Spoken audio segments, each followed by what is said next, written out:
अरुण साहब।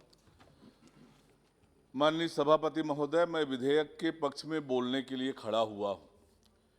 यह विधेयक उच्चतम न्यायालय और उच्च न्यायालय के न्यायाधीश एक निश्चित आयु प्राप्त करने पर कब पेंशन या पारिवारिक पेंशन की अतिरिक्त मात्रा पाने के हकदार होंगे, यह स्पष्ट करने के लिए लाया गया है।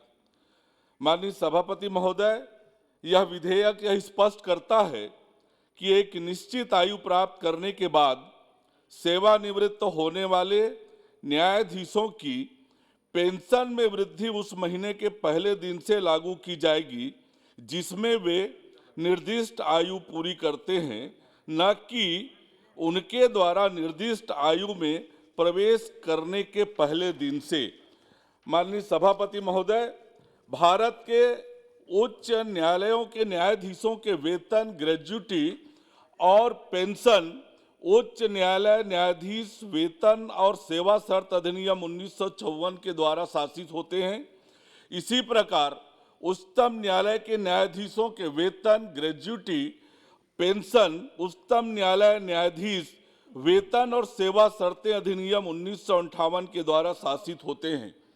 केंद्र सरकार के द्वारा 6वें केंद्रीय वेतन आयोग के सिफारिश पर पेंशन एवं पेंशन भोगी कल्याण विभाग के ज्ञापन दिनांक 2/9/2008 के द्वारा सेवानिवृत्त सिविल सेवकों की पेंशन की अतिरिक्त मात्रा प्रदान की गई। इस संबंध में केंद्र सरकार ने 3/10/2008 को एक स्पष्टीकरण भी जारी किया और स्पष्टीकरण जारी करके ये कहा कि 80, 85, 90, 95 और 100 साल पूर्ण होने पर अतिरिक्त पेंशन की मात्रा प्राप्त होगी। इस संबंध में अधिनियम 1954 और अधिनियम 1958 में धारा 16B और 17B अंतः स्थापित किया गया, जिसकी अधिसूचना 16/3/2009 को प्रकाशित की गई, जो 1/1/2006 से लागू की गई।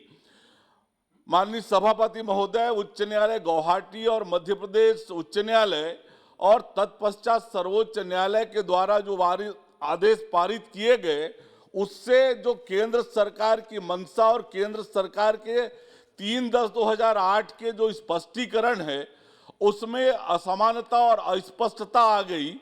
उसे दूर करने के लिए यह संशोधन विधेयक लाया गया है।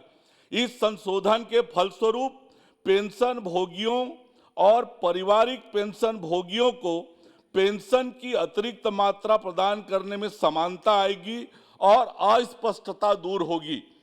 माननीय सभापति महोदय, पूरे सदन में लोगों ने इस बात की चिंता जाहिर की है कि न्यायालयों में जो प्रकरण के पेंडेंसी हैं वो बहुत अधिक हो गया है। माननीय सभापति महोदय, प्रधानमंत्री माननीय नरेंद्र मोदी जी के नेतृत्व में देश में हर क्षेत्र में क्रांतिकारी परिवर्तन हुए हैं। अभी खेल मंत्री के रूप में किरण रिजिजू जी जब काम कर रहे थे, उनके नेतृत्व में और प्रधानमंत्री माननीय मोदी जी के मार्गदर्शन में जिस प्रकार से ओलंपिक और पैरा ओलंपिक में इस देश ने इतिहास रचने का काम किया है, आज ऐसे ही सक्षम नेतृत्व में न्याय विभाग की जिम्मेदारी है न्याय प्रणाली में आमूल चूल परिवर्तन करके देश के लोगों को सस्ता और सुलभ न्याय दिलाने का काम हमारे माननीय मंत्री जी करेंगे, ये मुझे पूरा विश्वास है।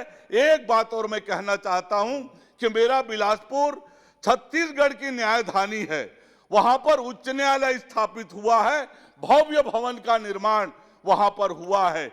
लेकिन हम चाहते हैं कि सारे न्यायाधिकरण जितने प्रकार के ट्रिब्यूनल हैं उसकी स्थापना भी बिलासपुर में हो, तो बिलासपुर एक न्यायधानी के रूप में सर्व सुविधा स्थान बनेगा। बहुत बहुत धन्यवाद।